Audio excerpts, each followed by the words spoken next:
Thank you.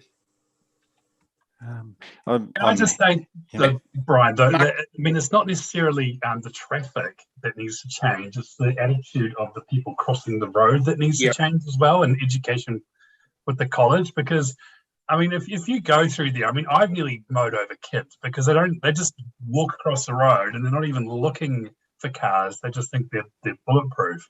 Well, they're just not paying attention. There's no signs there that actually need to make the kids aware that, you know, this is a road and you can't just cross over in a group of 5 kids, and because you don't have the right of way. Cars have the right of way, and so you need to watch out. Yep, no, you're absolutely right. It's a common problem outside colleges, and I have looked after networks where these sorts of crashes have occurred in other places, students walking into the sides of vehicles, and it is simply because they're often walking in groups, so their view of what's coming may be hidden. The ones in front stop and they carry on, or they're the straggler in the group, and the ones in front rush to get across, and then the straggler gets hit. So it is an issue. We know it is an issue. It's an education issue, and believe me, the college do have messaging and education for the students, and I'm sure at the school assembly and notices and things like that, there's been a whole lot of highlighting of the safety issues after this incident.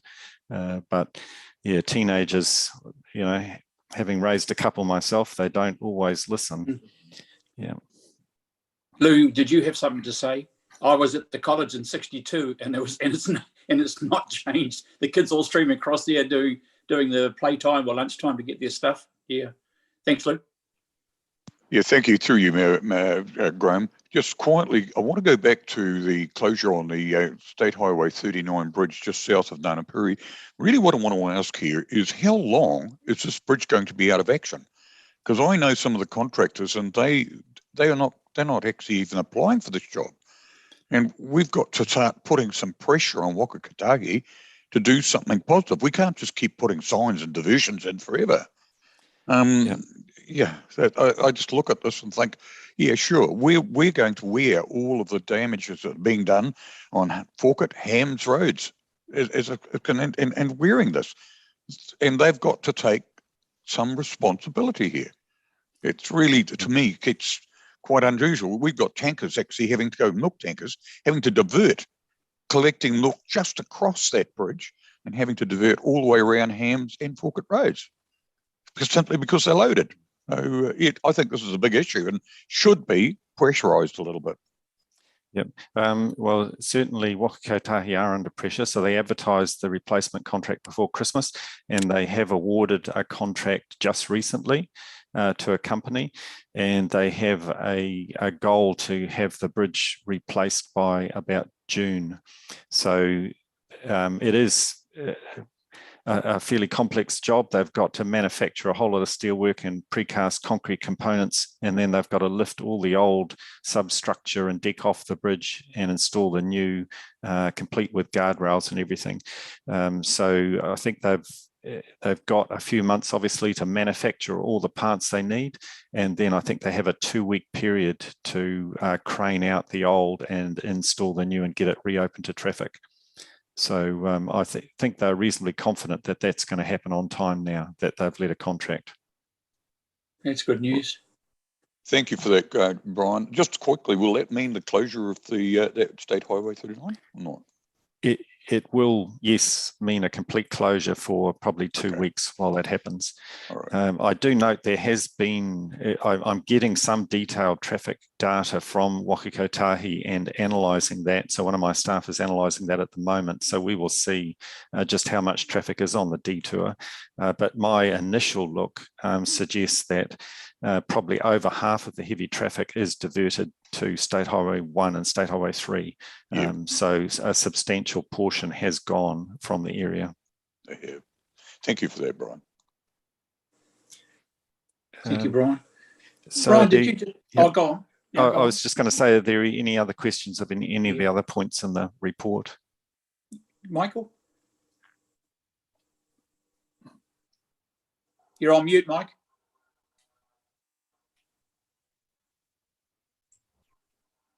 Yeah.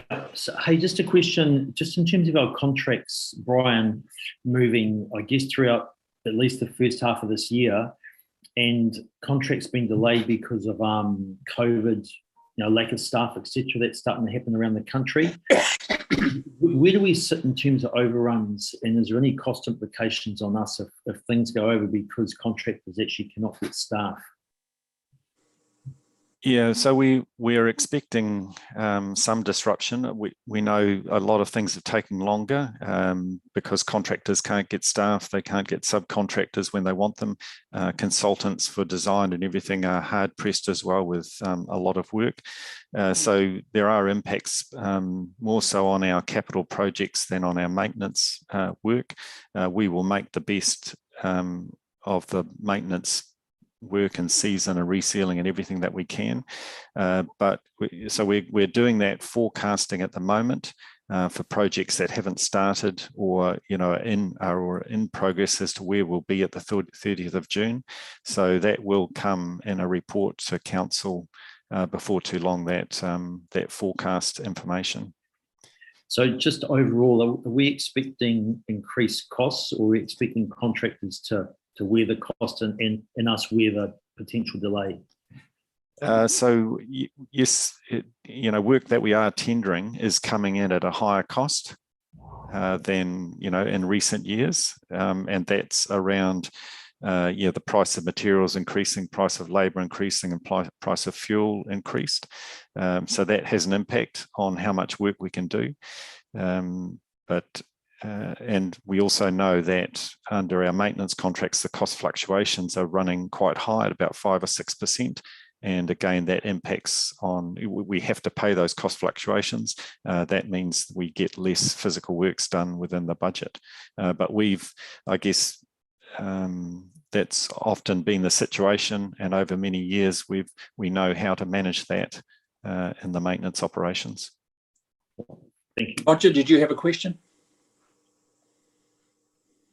You're on mute, Rog. No, I'm not. Yes, Brian, I just heard you comment there that you were asking for questions on the rest of the report. Can we ask you questions on the balance now? You finished your yes, first wander through? Yep. Oh, that's great. I'd like us to go to 3.6 to start with and get an update on where we're going on the Victoria Bridge. And the second part to my question there is the traffic survey of the origin and destination of traffic on both bridges. I'd be really, really interested in seeing the results of that. So first of all, an update, and when are we expecting to see that bridge closure? Roger, can we just finish the list of things that are happening, just to clear those?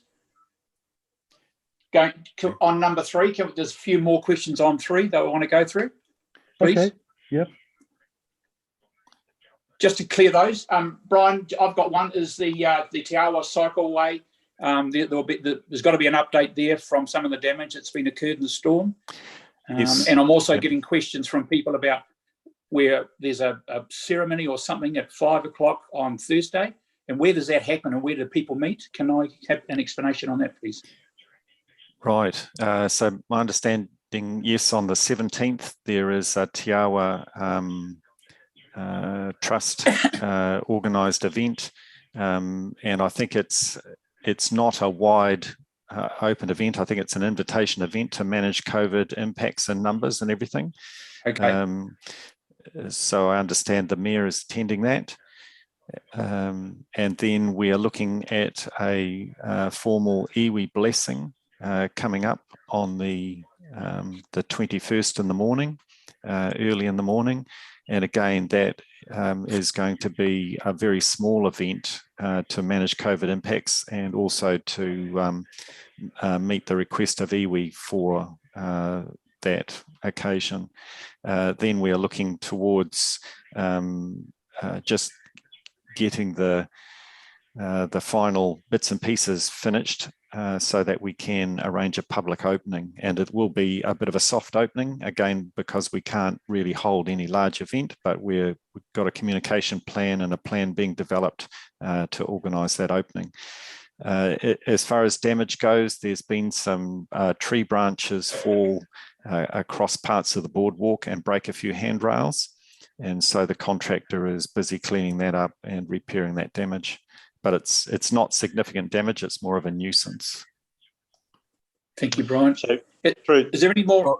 Sorry, I'll just grab on that issue. That's why I had my hand up, just to give you an update, because certainly from the iwi blessing perspective, look, COVID just throws everything into disarray when you're trying to organise events, as Liz would well know. But iwi are really keen to do the blessing, but are also concerned about the COVID restrictions, and we're looking to try and keep that numbers down to obviously less than 25, so that and doing away with any catering requirements. It will be just a blessing. So look, I was going to attend on the Monday morning on the 21st. And if there is, I know all councillors are really interested in it, but if there were a small number that were really interested in attending that, it's just a quick straight in, do the blessing and leave from an iwi perspective. So if there was a small number of councillors that wish to attend that, we could obviously include those in that planning. But as Brian has outlined all of the other issues, we really are not in a position to do a big opening and have large numbers of the public there, which is what we wanted to do to make quite a fanfare of it, because it's a major project and it's going to be a real draw card for Cambridge in particular. So it's really disappointing, but at the moment we're just having to work through the issues over the COVID. So as I say, trying to keep the numbers down on the 21st, just because of COVID effectively. Thank you, Jim. Okay, Roger, go back to you, please. I've got 5 behind you, so we're just about to go over time. Thank you, Thank Chair. you. I think, Brian, you've already got the 2 questions I'm going to ask on this one. I'll have another question later on in the report, but I'll come back on that as well. Okay. So the closing of the Victoria Bridge and the survey. Yep. So there's a list of actions there that we've been doing, obviously dealing with some of the bigger contractors who do this type of work, and talking with them about the sorts of issues that will arise, what sort of facilities will they need, so we can plan for that. We've had discussions with specialist painting inspectors who really know this sort of thing and get involved in the detail of helping us with the types of paint system that will be used and how much cleaning will be needed, so that we've got that worked out to put in the tender document, because that is the high risk area in terms of how much of the bridge will need to be cleaned back to bare metal and how much can be just spot cleaned and painted over. We've also looked at those lessons learned from they painted the Anzac Street Bridge in Hamilton recently and made repairs, and so there were quite a few lessons learned from that, particularly around that cleaning and preparation for painting. We have engaged a company to do a traffic survey, and this uses the blip track technology, which was developed for the State Highway Network, where it's a small device that registers the Bluetooth signal of a vehicle, and it can track it past a number of these blip track devices which will be set up around Cambridge. And so we get a good idea of where people are coming from and going to. So there'll be about 22 sensors put in place for an 8-week period. And when that survey is complete, it will produce lots of good data, which will be obviously very useful for planning traffic diversions for the bridge work, but it will also have uses for other purposes for sort of traffic planning in Cambridge in the future. And we'll definitely share that, Roger. That'd be great to see that when it members. comes out. Yeah. But going back to the work on the bridge closure, from what you're telling me, that sounds as if that's going to have an impact on the timing? I mean, there's a lot of information being sought, a lot of detail to go into. Do you see that being pushed down now until towards the end of the year? Really, we've got a goal to be letting a contract in the middle of the year so that the main contractor can prepare, set up scaffolding and be cleaning and doing repair works by about September, October, and then be able to get painting as soon as the weather improves, so that through the summer period, they're getting all the painting done. And by sort of February, March next year, hopefully it will all be complete and back open fully to traffic. Okay, thank you. Rod, Claire, please.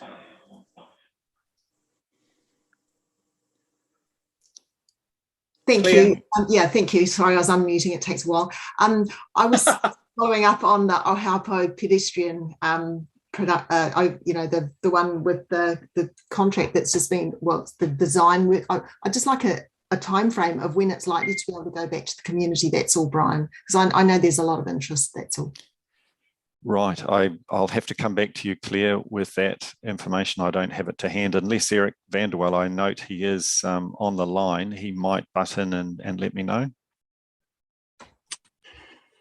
Yes, thank you, through Chair. We're just finalising our comm strategy going forward. So obviously with COVID, we were hoping, we have to modify what we're hoping to do. We were planning on a drop-in session with the community at sort of early March. So now that's going to be changed to more of a media type release. So yeah, we're just finalising the design in response to the safety audit and the community feedback. And then we'll present that back to the community for them. Yeah, so I'm hoping that, I appreciate you can't have a drop-in session, but I'm hoping it would actually be like an online session so that people can have the chance to discuss, you know, how their, I suppose, suggestions have been incorporated or something, rather than simply a media release. Okay, I'll see what we can do. Yeah, it's a very tricky one, because I just need to check whether we got the information from the people that participated in that Zoom meeting. Yeah. So we reach back to those same people. Yeah. I guess you know, it might be sensitive with what the final result is, and I don't know what that is, but I just felt that there was such a lot of interest at that Zoom meeting. Yeah, and just to try and maintain that relationship, I guess. I thought it would be very helpful if it could again be another session online if we can't have a drop-in session. Okay. Yeah. I think, Claire, we did take some very good notes of the points that were made at that session, and it was certainly my plan that we list all of those issues that were raised by the community and outline how we've responded to that in the design. There'll be some elements where we have to say, no, well, look, we just couldn't do that, but where we've been able to make changes and satisfy those concerns, then we'll definitely be highlighting those back to the community. Yeah, okay, thank you. I've got Susan, Bruce and Philip. Sue? Cheers, thanks, Graham. Just following on, I don't know whether it might be Dawn might be better to answer this question for me, but just following on from some of the comments and discussion we had around damage sustained to the district, perhaps in the aftermath of Tropical Cyclone Dovey. I just want to know what steps were taken to ensure that the residents were kept informed of the hazards presented as a result of that coming through on Saturday and Sunday. You know, what roading interruptions were experienced and how were those communicated to the residents? And I ask that because I note that that a press release went out after the event, sort of cataloguing the number of incidents, but at the time it could have been quite distressing for residents who had quite significant restrictions and in some instances damages sustained to their properties. And my second question, I guess, is what threshold do we have to reach before an EMT is stood up? Because from what I've been able to observe, Cambridge seems to have been really severely impacted by that tree fall quite across the district, and I'm just concerned that we didn't take, on the face of it, particularly forward-focusing step to our community in terms of the dangers a lot of them faced.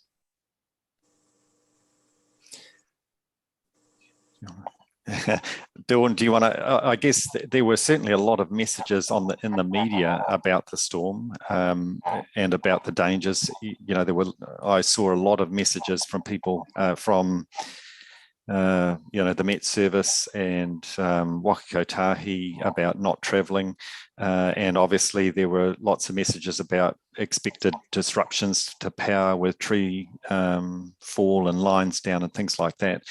So that sort of messaging was happening. Whether council needed to put extra messaging out into the media about the risks as well, I'm not sure. But from a roading perspective, we only had 2 roads closed with trees falling across them, and they were found and reported pretty quickly and removed reasonably quickly. And the cycle race that was on those roads, the organisers changed the routes of cycle races and the like to avoid that. But Dawn, do you want to make comments about the wider picture? Yeah, certainly through the chair. I guess we were somewhat fortunate in terms of the scale of the event, in terms of the impact on council infrastructure, is that the majority of it seems to have more impacted. I know there was a significant event on State Highway 3, but certainly outside of the road corridor, other than those 2 roads that Brian's mentioned. But from I guess an emergency management perspective, Wayne Allen was keeping in touch with staff, so he was keeping a very close watching brief alongside Dave Symes in terms of what was happening, where the impacts were happening, in terms of, you know, if it had have become much more significant in terms of its impacts, that we would have stood that up. But yeah, we just didn't really get to that scale and impact that required it. Through the chair. Phil, we've got Bruce next. Sorry. Just relating to what Sue brought up. Yeah, go on. Okay, thank you. There's still a lot of power outages on the northern side of Cambridge and eastern side of Cambridge, and they may be still a couple more days away yet before they're restored. So is Dave Symes and Wayne Allen, is there anything that they're following up through that with the community and elderly people and that type of thing, or are we just leaving it to the community to look after themselves? Yeah, thank you. Yeah, through the chair, I'm afraid I'm not aware of what's occurring in that space, but certainly I can find out, and we'll make sure we get some information out in terms of if there is a requirement or a need, I suppose, for our emergency management staff to step in and provide welfare support. Yep. So we're 2 days. Quickly. So we're Tuesday now, so it's a couple of days away. They're saying it could be 3 or 4 days to power's fully restored. There's trees, you know, falling over wires everywhere, so it's pretty widespread, and dairy farmers and things like that too. So. Waipart Networks on their Facebook page are keeping everybody posted. I think it's been well received. Bruce was next, please. Thank you, Graham. Brian, with regard to the close CCTV, what you're doing with Safer Cities, just to complement everything, what I hear is going well. Councillor Stoll, Commercial is right in what's happening, but it's great that you're involving Safer Cities and in coordinating the sensitivity of where the cameras are going to be, and it's nice to know that the cameras that we have got aren't like we thought that was being portrayed, that they weren't up to quality. But it's great that what's happening. It's positive. Thank you. Thanks, Bruce. Thanks. Philip, did you have another question before I go to Lou? You there, Phil? No, I did earlier, but it's all been answered around about the Tiawa and the bridge. So thank you. Thanks, Phil. Lou, did you have another one? Just quickly through you, Mr. Chair. I had an email actually came in on Saturday, but the email was actually, but the CDM group were actually monitoring everything, but we did not have the criteria to actually have an undeclared emergency. So we're actually operating under the constraints of an act, which is actually quite difficult at the moment. So they do, and they are doing a monitoring. So at this point, some areas have actually stood up, but they did have our group emergency centre activated remotely, operating all the way through this, okay, and working with it, all of the local people. So there was some input all the way through, but we just didn't have enough to totally activate as an undeclared emergency. All right. Yeah, well, thanks for that update, Lou. That's fantastic. Very, very quickly, are there any other pressing issues on Brian's report? Because we're getting well behind him. Have people waiting? I'm sorry we're getting behind, Brian. Are you wanting to stop me having a question? No, go for it. Yep. Okay, thanks. Just going on to the passenger transport, Brian, and I recognise that there is another additional paper talking about the overall concept of public transport in the Waikato, but my questions are specifically regarding our own passenger transport in Cambridge. We did a couple of years ago talk about the extension of the current service, both in the number of departures or the number of travels per day, and also the extension of the route into Cambridge East. Is anything happening with that now?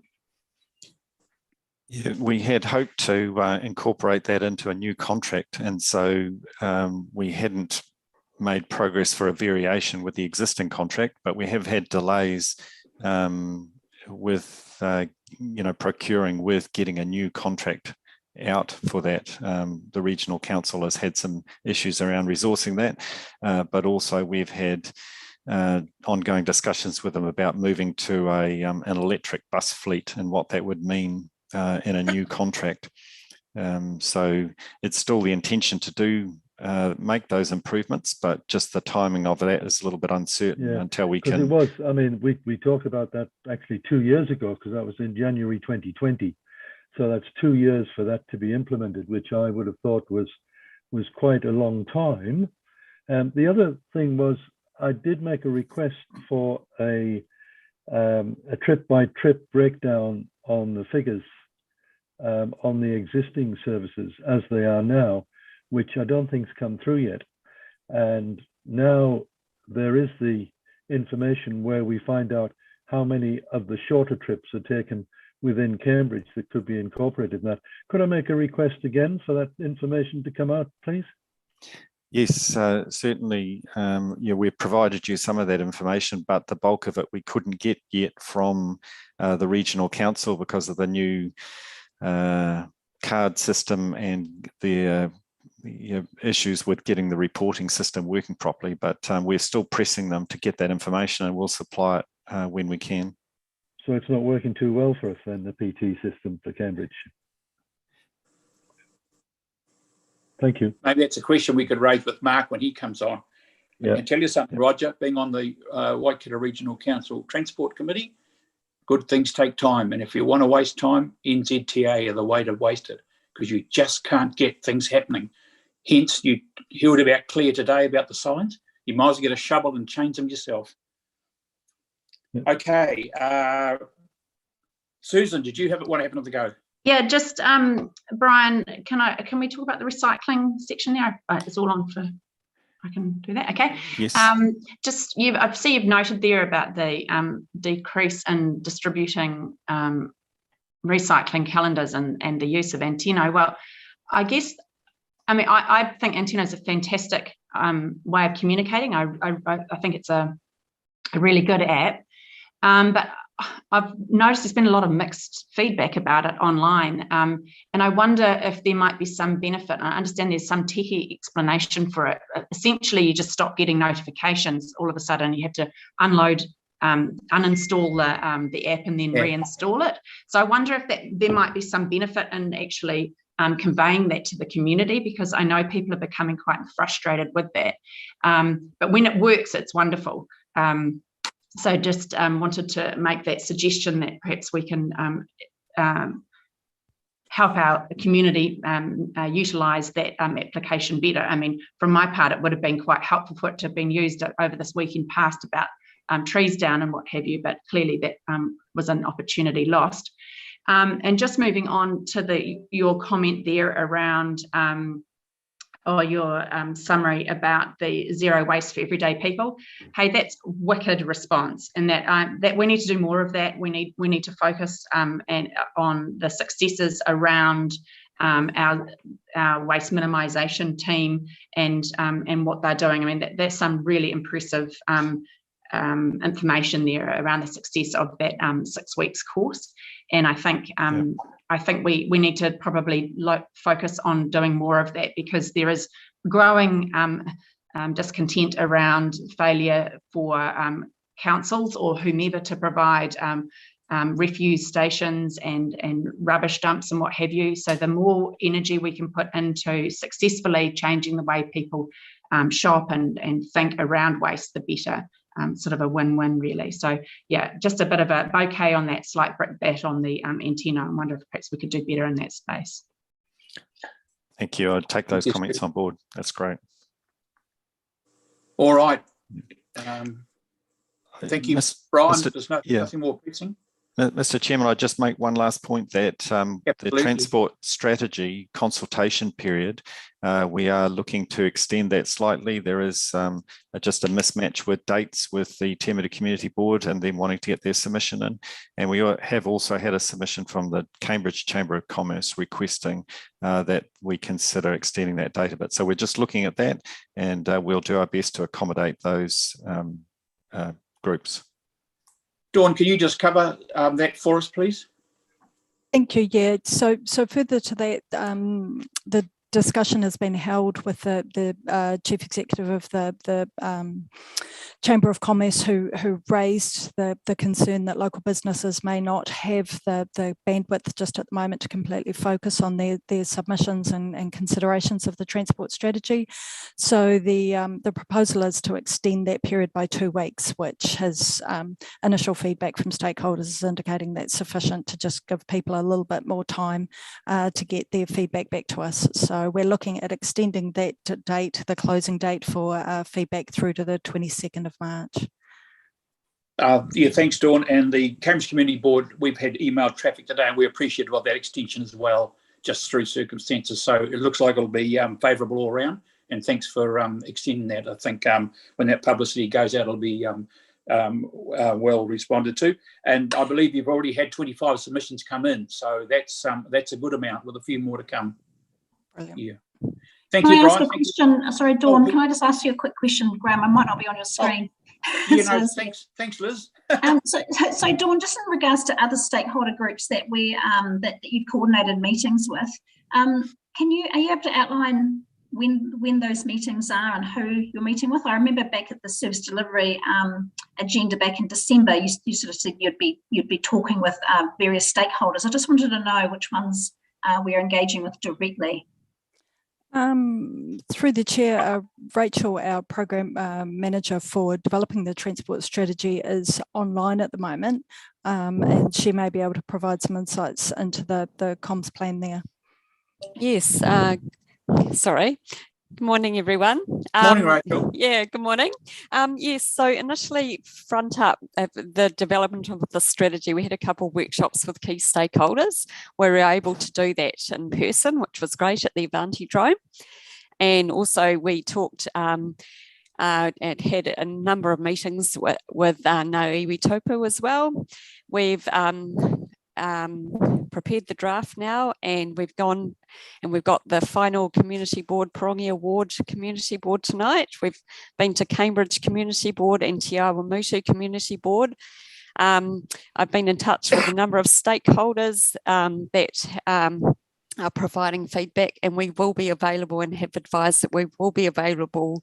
Our preference, obviously, in these times is to have online meetings, but we are available and we are flexible in terms of, any feedback or any questions that people have. Thanks. Yeah, thanks, Rachel. That's good. I was really keen to try and do something maybe with Cambridge High School. Try and get. I mean, this transport strategy is really valuable, a really valuable piece of work. For for our district going forward. So Yeah. there's an opportunity there. It's just one group that I thought we could probably try and engage with, and they're great at Zoom, I hear. Yep. Okay. So, Yeah. so this might be an opportunity. Other than that, I think actually you've got it pretty well covered. But again, with the iwi, I'm wondering if we need to go back. Yeah, just while we're in this consultative period, have we received a submission from them? Because I really feel we need one. We've had numerous meetings. I think attending Ngā Iwi Taupu, the development of it at various stages. We've also been to Iwi Consultative Committee. The idea is to go back and confirm the draft. They have received the draft strategy. So yes, I will be touching base with them to see how they would like to any further engagement. Yeah, great. On the strategy. Yeah, thank you. Okay, thank you. Thank you, Brian. I have a recommendation there for the transportation report to be received. Happy for a move and see. Thank you, Lou. Thank you, Mike. All those people, favour say aye. Aye. Hand up. Aye. Against, carried. Thank you. Brian, thank you so much for your patience. You gone? Yep, thank you, Mr. Chairman. Thanks. Okay, tab 8. Team Championship Cycling Series request there. And we have, Julie, are you there? I am here, but I will apologise. My camera and Zoom don't seem to be talking to each other this morning, so you won't see my smiling face. Well, we can hear you talking to us, so I think just keep on going. Thank you very much. Okay. Yep. So the Dynamo one is one that was postponed from the end of last year, which has already been through the process and been approved. Yes. It's just transferred it to the March date. Okay, fantastic.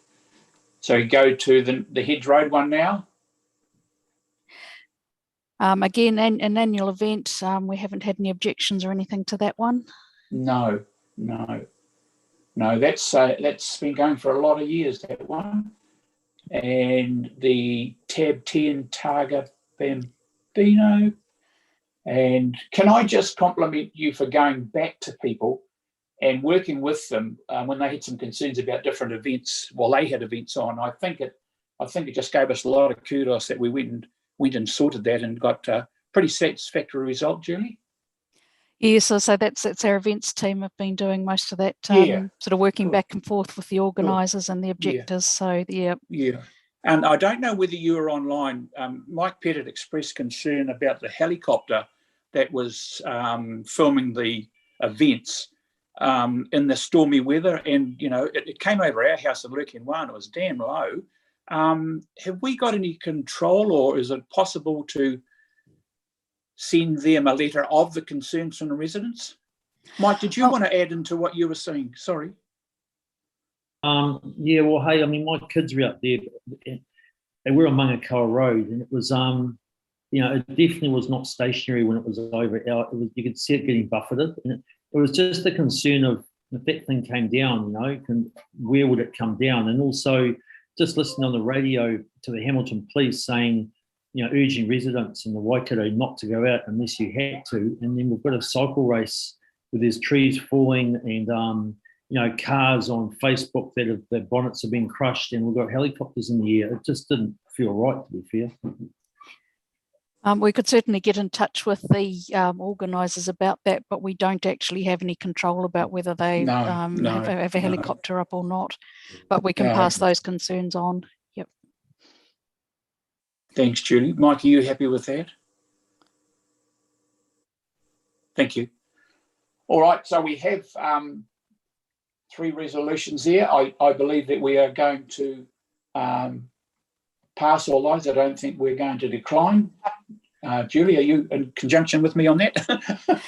Yes, as I say, in terms of the 3 objections we have had, the objectors are all quite happy with the provisions the organisers have made in terms of providing phone numbers for them to contact if they do need access during the event on the day. The R&M Lupton are still not happy about the number of events that are happening in that area and the effect on residents, but they're happy with how that individual event has been dealt with. Yeah, no, that's what I was making comment about before. That's great. And I've got a feeling the people that breed the leeches for transportation to the Waikato Hospital, I think they might have had something to say last year about the events. They did. That was the Vide Festival that happened this week, last weekend. They did submit an objection to that one as well for the similar reasons. Yep. Okay. Susan, do you want to say something before I put recommendations? Yeah, Julie, between your discussion then between yourself, Mr. Chair, and Julie, you've addressed my concerns. I was just wanting to know whether the objectors were comfortable with what arrangements have been made. So you've squared that away. So thank you for that. It's important that we take on board their objections. I know I'd be livid if it was my wedding. Yeah. Yes, and I say they were very good, the organisers, about they've changed the endpoint and worked around that very nicely. Yeah. Awesome, that's great. Thank you. So the first recommendation is to receive the objections from R&M Lupton, Natalie Tate and Diane Rouse. Move from the second for those. So just, excuse me, Graham, if we could just go back to 8, to our first recommendation for the Dynamo events, and then work through 8, 9 and 10. Oh, okay, please. Sorry. Yeah, thank you. I'm happy to move it, the first one, Graham. I'll second. Thank you. What page is that, Jenny? So Susan and Roger have moved. Done it? That's 8. Yep, that's Page fine. So move on. Yep. Page 36. Okay. Yep. And I'm happy to move the next one, which is on page 40, and I'll receive second that as well. Stokes Bode. Thank you. All those in favour say aye, against, and Aye. So now we're at the Targa Bambina one. Yep. Clicking on that. Thank you.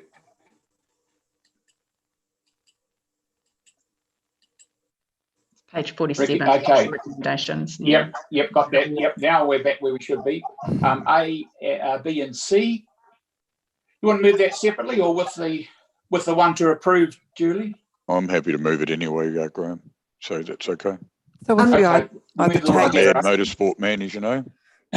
Sorry, Jenny. I'd like to ask some questions about the Rouse objection. I'm not sure if that's been resolved. So that doesn't even live in the area. Yep, through the chair, they were leading to a tender meeting that would involve passing through some of the closed roads. The organisers have gone back to Diane and explained that they expect the road to reopen well before the 1 o'clock end of the closure, so it shouldn't affect her.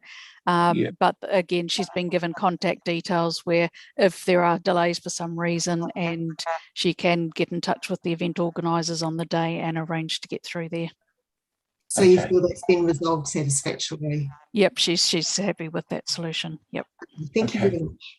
So we covered A, B, C, and D. Yeah. All go. I'll second it. I think Lou's moved it. I'm happy to second. Thank you. All those in favour say aye. Aye. Carried. Thank you. Thank you very much. No, thank you, Julie. Recommendation, what are we up? tab 11, a recommendation for a new private road request, Manuka Place. Looks like that's got the tick off by everybody. Is there any questions here? Who's handling that? Eva. Through the Eva from our development engineering team is online if there are any questions from members. Yeah. Okay. I'm happy to move it. Hello, Eva. Hi, everyone. Happy to take any questions if you have any, but it's a pretty straightforward one. Yes.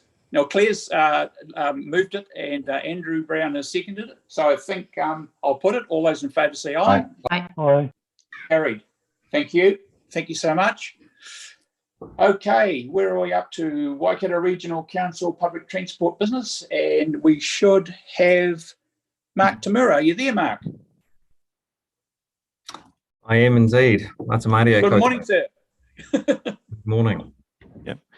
So excuse me, Mr. Chair. So Eric will just introduce the paper and then introduce Mark, and we'll take it from there. Thank you. Thank you very much. Thanks, Brian. Thanks, Eric. Yeah, thank you, Chair and elected members. So just to briefly sort of structure my report, I guess I'll request that we take it as read. I'll just go through a few highlights, and then we can kind of hand over to discussion with Mark. And towards the end of that, we need to go back to, I guess, our recommendations on that report. So, yeah, so I guess the key things is that the regional council is proposing 3 strategic responses, and that we move towards a mass transit-oriented network, which kind of translates to express bus services and more frequently. That we connect our region in partnership with others to better coordinate funding and service provision. And the third one is that we develop an accessible public transport system that improves end-to-end journey experiences to encourage child behaviour change.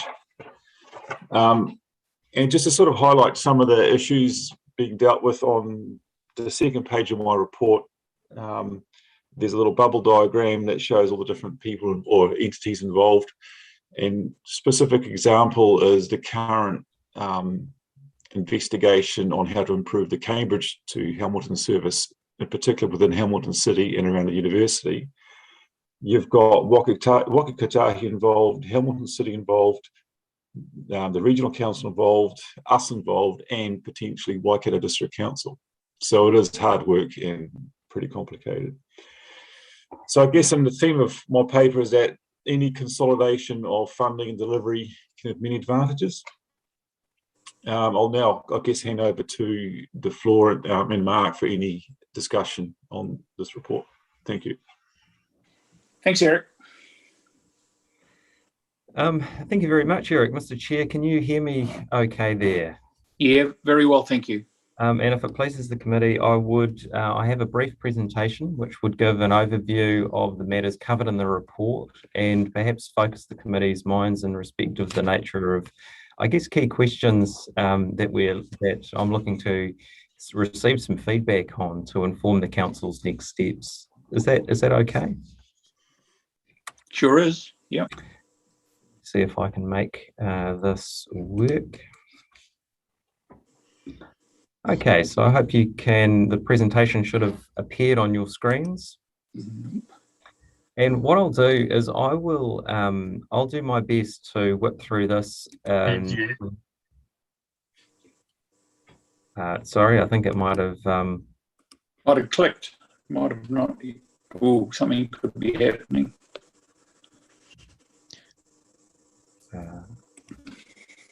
Let's try that again.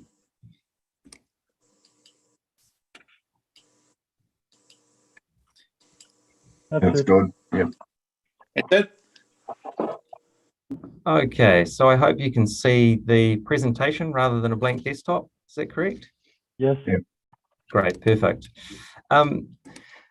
So the first question really is, why do we commission this review? And the main point was that we have a reasonably well-aligned vision in respect of the role of public transport as part of the as part of the wider transportation system, and I think importantly, particularly for particularly outside of core urban areas, a real acknowledgement that public transport services now and increasingly so include a range of different transport services.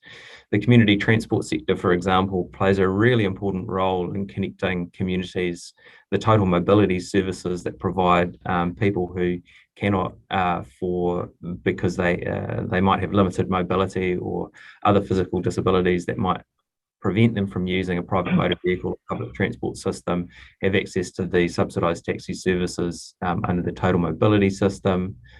We are moving increasingly towards demand responsive type services to provide coverage. Public transport services are changing. The traditional large bus will still be around for quite some time, but the range of different transport options to meet the needs of communities are changing. I think we all share that general view, as well as in a desire for it to be able to perform a far more viable transport option for people. But there's a real sense, and I think Eric put it quite well, that there are some practical challenges in the system that we have currently that's limiting our ability to do as much as we would like, or to implement the changes that we know we need as quickly as we may wish to. That's becoming more and more pressing in an environment where we're needing, particularly in urban environments and corridors in and out of those areas, to make much more efficient use of transport corridors. I mentioned our desire to really ensure, we're connecting people and communities. The understanding of mobility and the connection to place and to civic life is not just employment and education, but civic life is an important thing that we know we need to do a bit better on in respect of our public transport services. And also we see public transport as being a significant player in the reduction of vehicle kilometres travelled nationwide as part of the transport emissions equation. So the question is, if we know that we have these needs and we generally share a vision, what can we do to our current operating model that would help us get there faster? So the scope of this review was not really looking at what we're doing, but how we're doing it and how we're set up. The findings of the review were, I'll get into those now, just touching on the vision. I mentioned this already, broadly consistent across the board.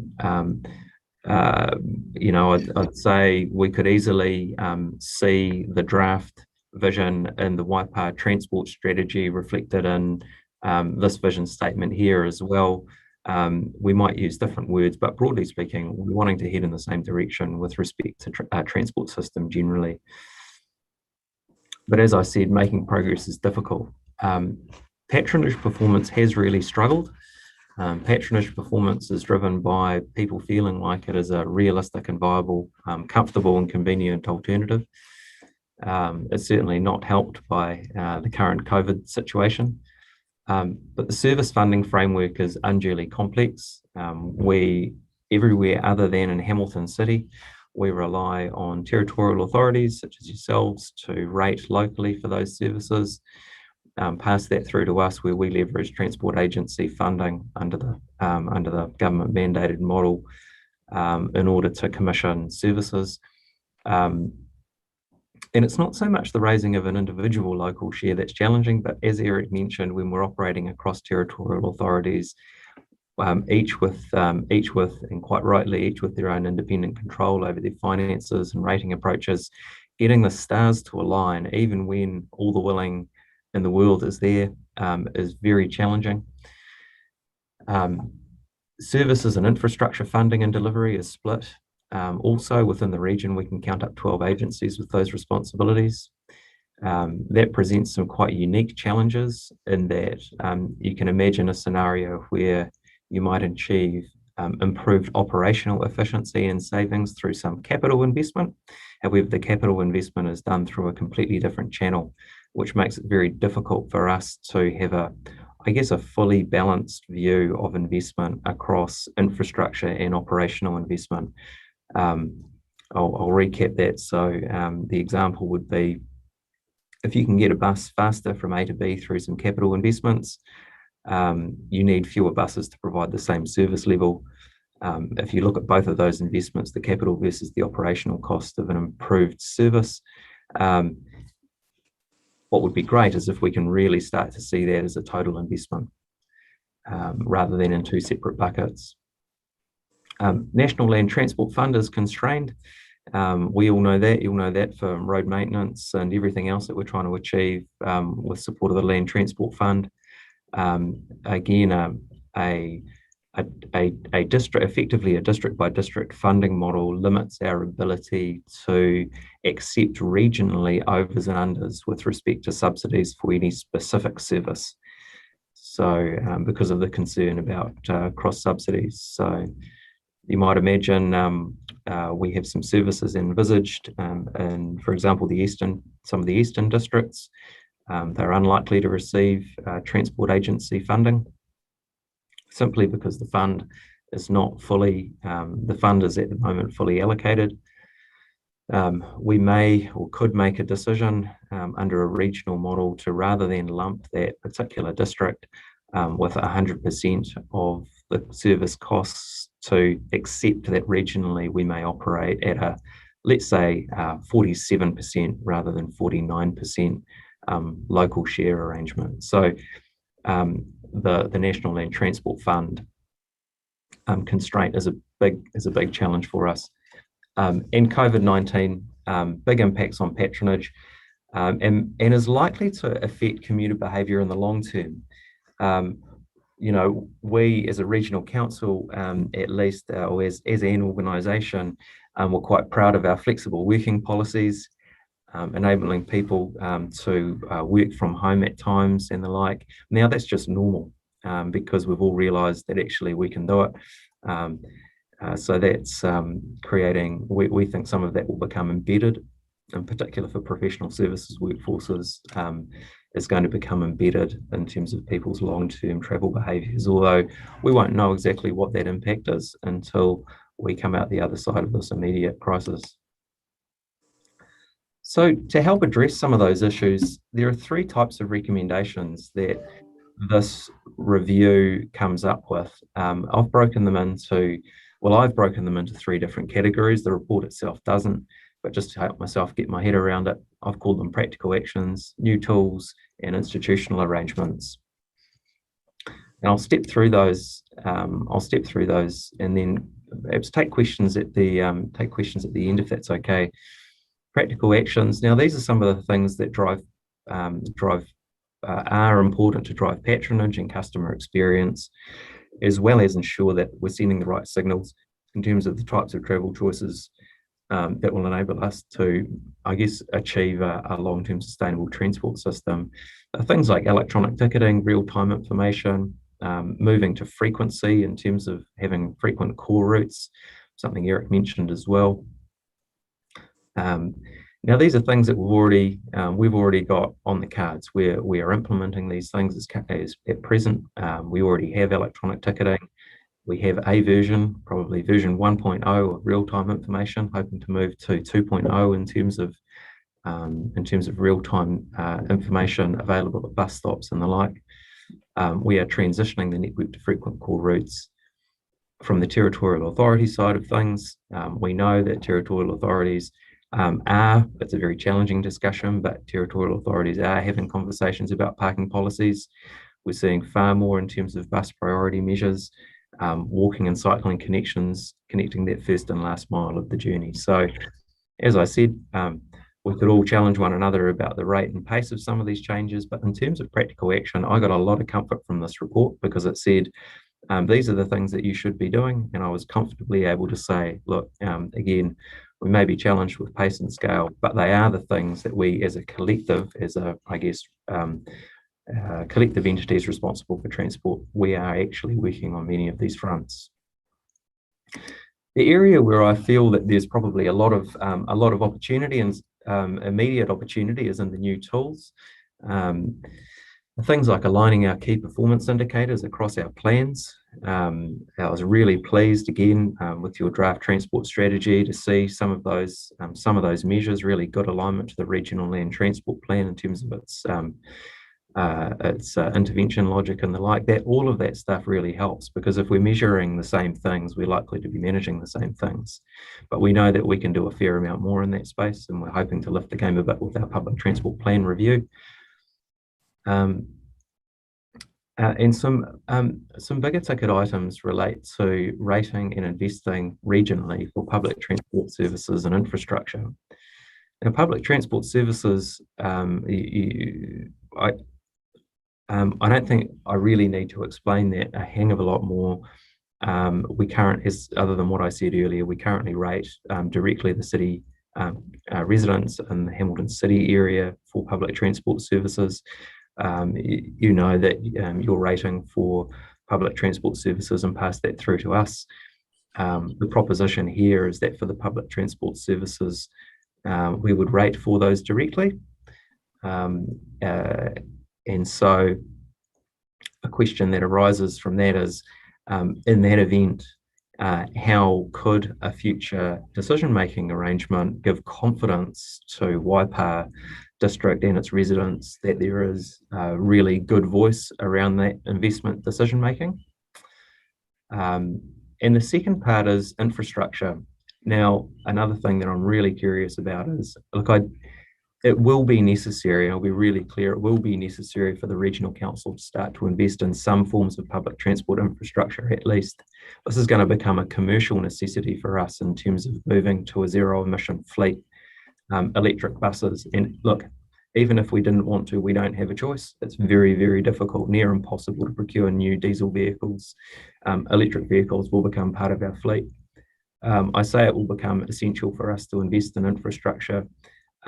And that there may be other commercial models, and we'll certainly look at that, but the incumbency bias, so the benefit to somebody who has the first provider of infrastructure as part of a services contract for their charging infrastructure for those vehicles, that's a massive capital one-off cost. So we expect that we are going to need to, in one way, shape or form, have a separate form of investment for that charging infrastructure and depot land, which is a change. Now, moving back from that, there are questions about what could the regional council, or what could a regional fund play in respect of other public transport infrastructure.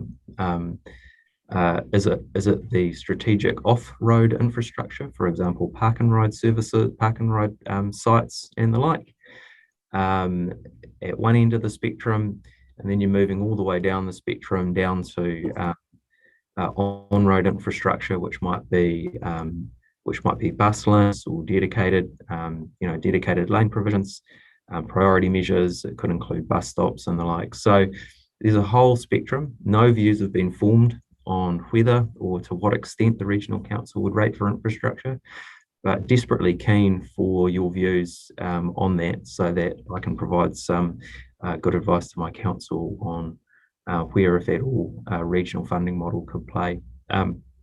Another dynamic in that may be the extent to which the regional council owns any infrastructure versus the extent to which the regional council may play a role in co-investing with territorial authorities on public transport infrastructure via a regional rate. Again, that speaks a little bit to some of the challenges that we're facing with the National Land Transport Fund. How could we make the local, our local shares go further? Increased support for land use planning for improved transport outcomes.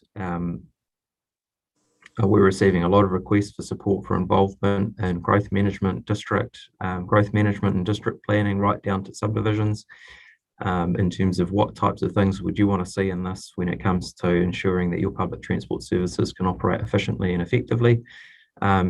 These are not conversations we've been invited to all the time in the past, and so we're really struggling with the capacity and capability to meet the needs of territorial authorities in that area.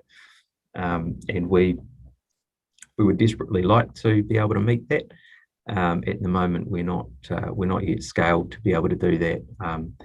I guess the alternative is for each territorial authority to build their own public transport or their own transport planning capabilities. Although we know that we're all struggling in a very tight labour market. New funding tools to enable developer funding as a lead investment. I was caught up on this once because I should have been more clear that this isn't development contributions. Regional councils don't have access to development contributions as a tool.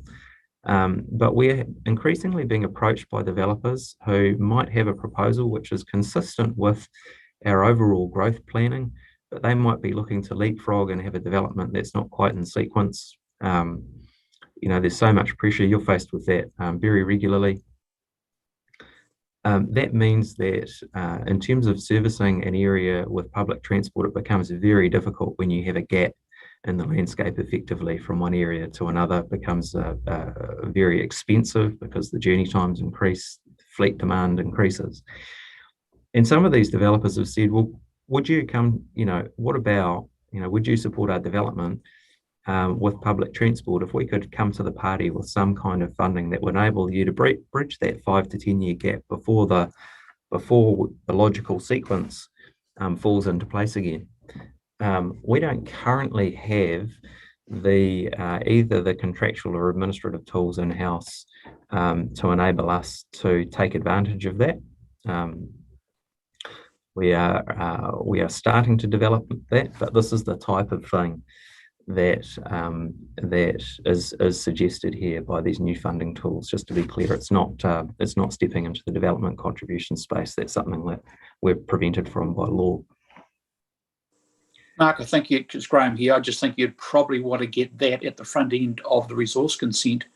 It doesn't make any sense to have two parties doing subdivision and what should be in it and when it should go in. I think it should be done at the front end with the local authority. Mr. Chair, exactly, absolutely. And we, through our through a lot of our work, we do engage a lot with territorial authorities at the front end. Yeah. We prefer even not to get in at the resource consent end, rather to get in at the plan development end, get the policies and planning right. But even at that end, we're really challenged just for capacity to make sure that we're supporting and being able to respond to the requests that we have for support. But completely agree. It's much like, I guess, everyone provides this advice, don't we? To the extent you can climb up the ladder and get involved in the policy and plan setting, that's where the biggest strategic gains are to be had. And lastly, the recommendations related to institutional arrangements. Now, there's a couple here. One relates to moving to bulk funding for public transport services, or public transport generally. Now, one thing that Waka Kotahi have been clear on is at the moment they can't support this because it's not provided for. People who have been around transport investment for long enough may remember the times of the R funds, where there were indeed an allocation, not the full allocation, but an allocation that was done under a bulk funding model. In order to move back towards that or provide government confidence that we could move towards that kind of a model, we really need to, I guess, start developing our own investment management, proving, I guess, the efficacy of some kind of regional investment management, potentially of a regional services and infrastructure fund for public transport. And the other one is, I guess, the wider stuff that looks at the type of things that is also being touched on by the local government reform discussions. And so I'm not wanting to scare horses or distract actually from some of the other recommendations that are within our existing toolkit or new tools we could add to it with the discussion on local government institutional arrangements. But the spectrum that's provided is considerable. It ranges from effectively the co-location of staff, governance and management under a model which, if any of you are familiar with the Northland Transport Alliance, there are no changes in staff reporting, staff employment even. They are simply co-located. They feel that that has had significant benefits, although that was really born out of a similar place to what Waikato Lass and Rata were born out of, rather than, I guess, a particular drive to improve a particular set of transport outcomes, right through to a contracted partnership CCO type model.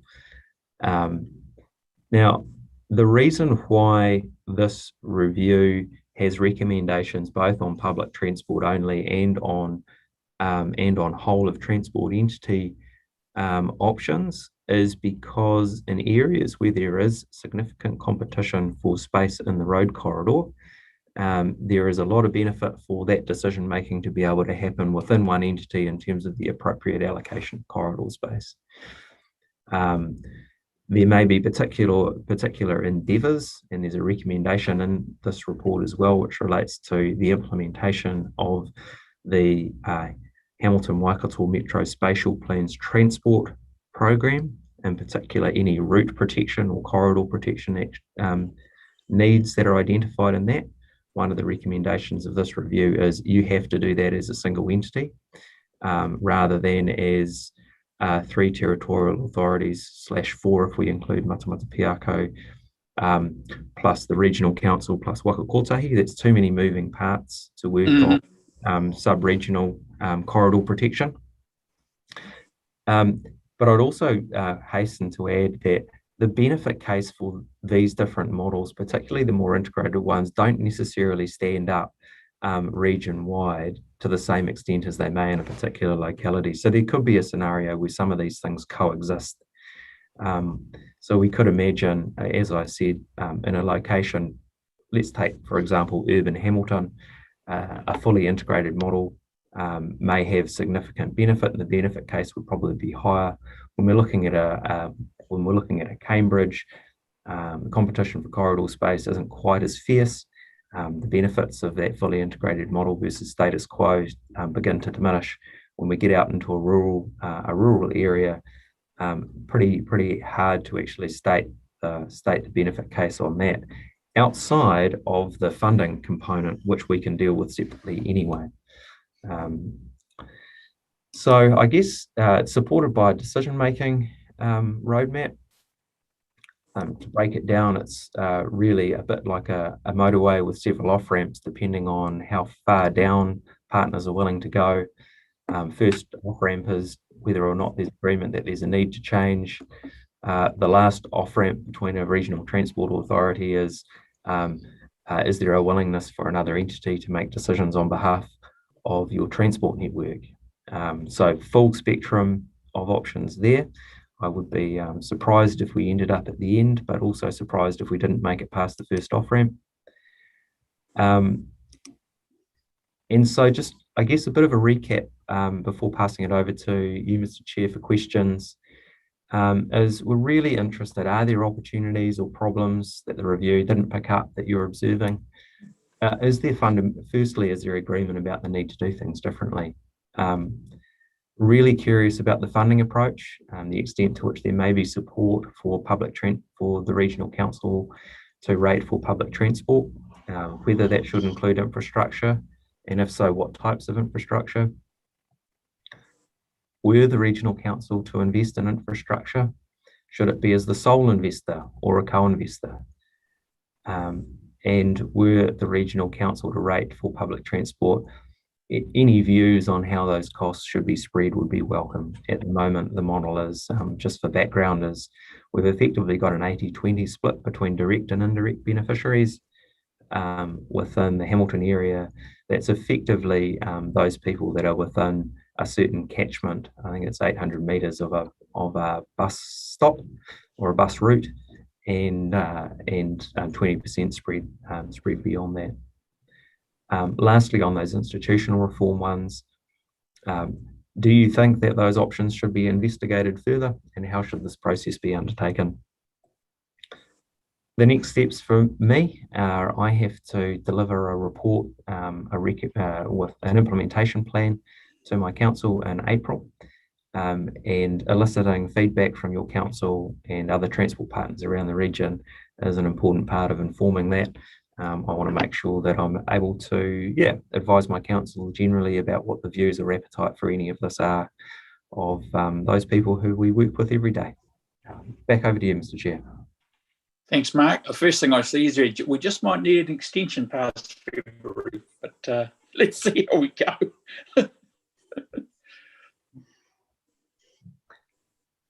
Thank you, Mr. Chair. Look, it's definitely not a hard deadline. Okay. Any feedback that's received in time to inform the implementation plan as it goes to council in April would be welcome. Whether that's and as always, happy to facilitate a draft or anything like that on its way through. Thank you. If you could take that off, and then we can see there'll be a plethora of questions, I would imagine. I shall push that button, I think. Roger, have you got your hand up? Yes, yes, I have, Mr. Chair. Do you want me to go first? Absolutely. Yeah, lovely. Mark, thank you. I enjoyed reading the report, and I certainly think that there are a lot of questions which, from the Waipa perspective, we would love to have input on. Can I first of all ask a question? You're not expecting this session here to be our only opportunity for feedback on this document. My understanding is that you'll come back at some other stage to sit down and have a more quality time with us going through the report. Through you, Mr. Chair, this is definitely intended to be a help to introduce the report, its recommendations and findings, and to help the council to form views in terms of how it may choose to respond. I would be, diaries permitting, yours is challenging as mine, I'm sure. Be also happy to come and spend a little bit more time with councillors if that would help. Thank you. Right. I mean, one of the initial views that I had was in your introductory definition of the region. You classified it into the metropolitan centre of Hamilton and then smaller towns and rural areas, as if that second part there was unified in what their needs of services were. And of course, within our region, we're now getting some pretty large towns, you know, into the mid 20,000s in population. For instance, in Cambridge, if you looked at the distance north to south, east to west, it's 10 kilometers north to south and 10 kilometers east to west. And brings with that a lot of additional problems in terms of the provision of public connectivity, if you like, as a community. And I thought that little bit was a little bit too limited in its scope and recognition that there are those different needs out there. I felt I really enjoyed the discussion on introducing, as you just mentioned, the introduction of some KPIs into the provision of public transport. And I think that's a really interesting concept, especially if you're going to get KPIs that are going to be consistent across the whole network. That certainly needs some definition as to how you're going to get that. And in particular with Cambridge, because we're going to be a very, very high growth area and we've got some major greenfield developments, how do we get the infrastructure in those greenfield developments with a public transport acknowledgement or planning coming into them, and how does that coordinate in terms of having a regional transport plan, which is what you talked about? So I thought that was really interesting. The provision of park and ride opportunities, that's one that again falls into the Cambridge consideration, particularly with the development of Howtap, both park and ride from the CBD out to Howtap, but park and ride Howtap to Hamilton. Both of those are opportunities. When looking at the different entities, I certainly, in my mind, I said, well, status quo is not an option.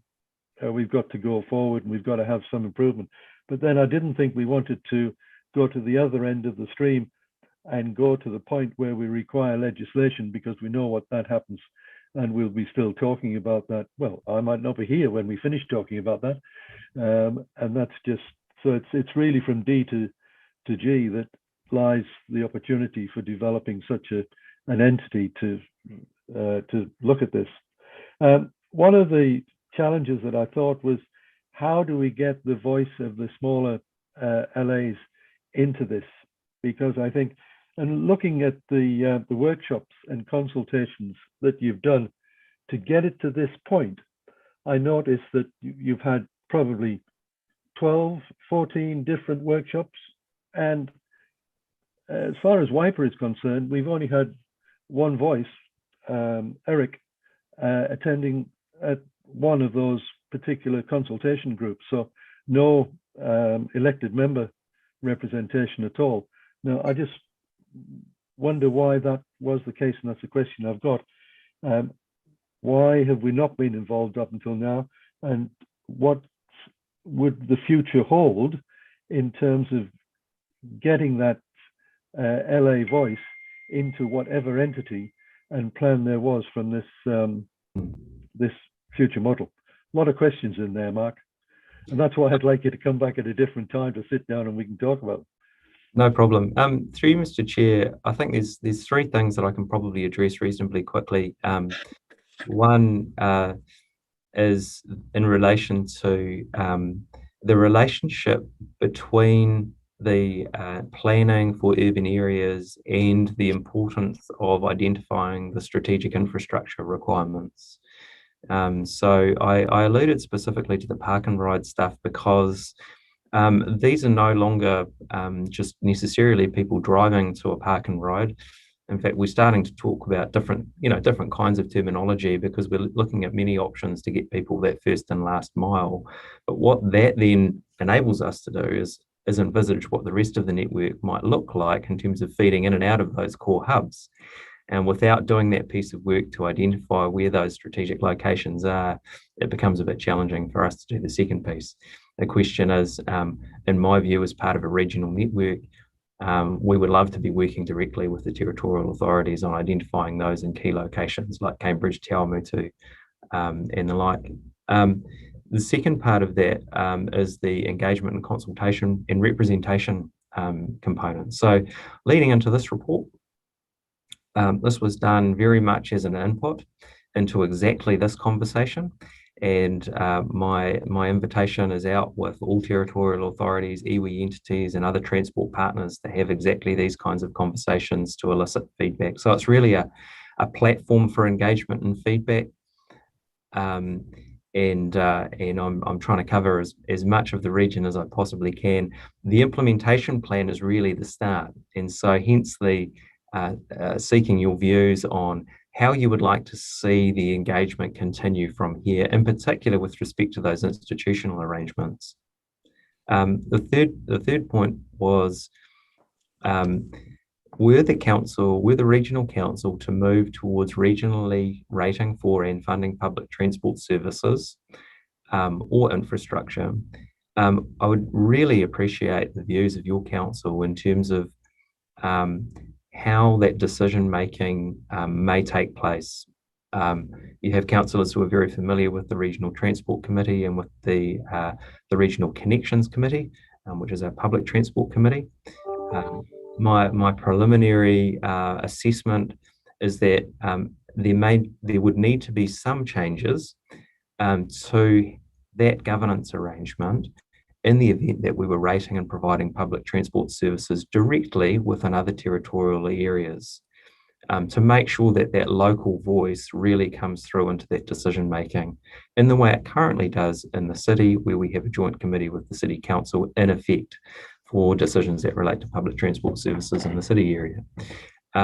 Again, haven't formed any particular views on that, but really keen for council's input. Yeah, Mark, we must have the local councillors who are Johnny on the spots. If it gets any more remote, that won't get picked up. Can we carry on because we're way behind? Claire, you're next, and then I think it's Phil. Yeah, thanks very much. And Mark, yeah, I think it's been a great report that analyses these particular issues and makes quite a good case, I think, for taking a more joined up, collaborative approach.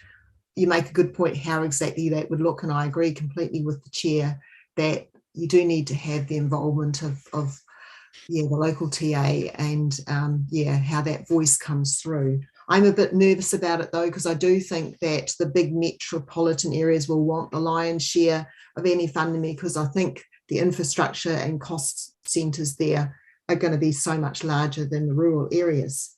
Now, there's a few points I'd like to pick up on. I'll go through them quickly. Firstly, the KPIs. I was really surprised that top of the list should be the emissions reduction target that's been set by the Climate Change Commission, 20% reduction in vehicle miles or emissions by 2035. That equates to, that's only 13 years away, and it equates to me that we've got to get everyone who's commuting to do one day with public transport. And I just, you know, like that's a real big imperative, and it just doesn't come through. And I felt that the report is focused around the existing model of using buses and not saying, how can we get a hell of a big increase in people using public transport that haven't done it before? We know that trip generation patterns have changed with COVID. Is that going to make a difference to those targets? And also people are shopping online far more now. In fact, I hardly ever go to Hamilton myself since COVID, because I can manage without it. And I think that some serious thought should be looked at, you know, have traffic counts actually reduced in Hamilton? And can we expect more of that? You did touch on it earlier, but I sort of feel like it's missing from the analysis. And a reliance on bus services, when I know overseas trackless trams are used because they're much more comfortable and attractive to travel in. Like, people don't like traveling in buses. So perhaps we should be looking at a different fleet and supplementing it with smaller vehicles as well. And I think too that, like, we should look at who benefits when we're talking about funding, because at the moment it's sort of falling on property taxes, the ratepayer.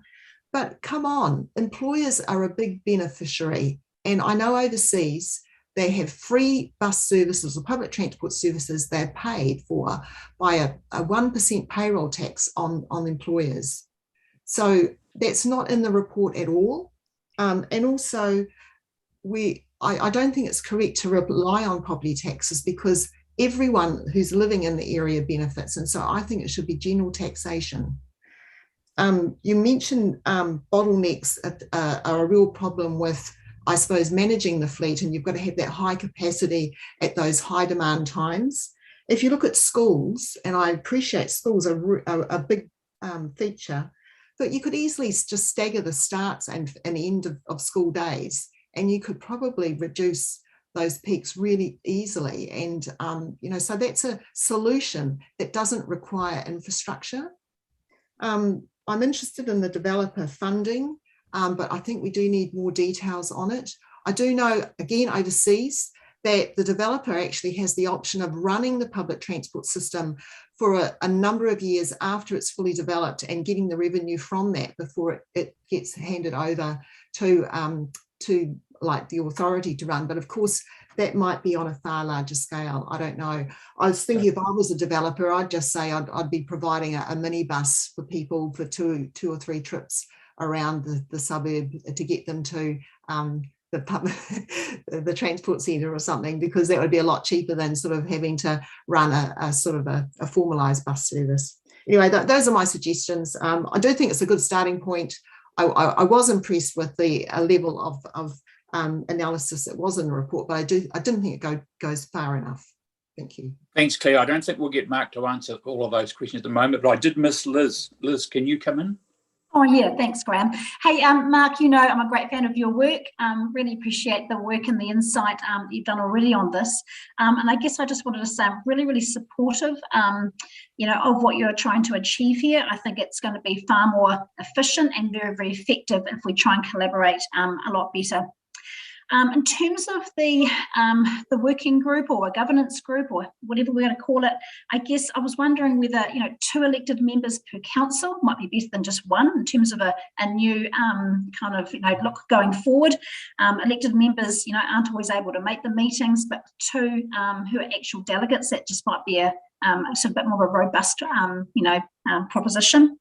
Because essentially in a lot of our small towns, the one thing that we really want to avoid, and this is where we've got to have our local voices. We want to avoid, you know, traffic congestion, and we've seen this in the past, particularly in Cambridge. And just we've got to get that local voice out there and make sure we see well in advance the pressure points for each individual town.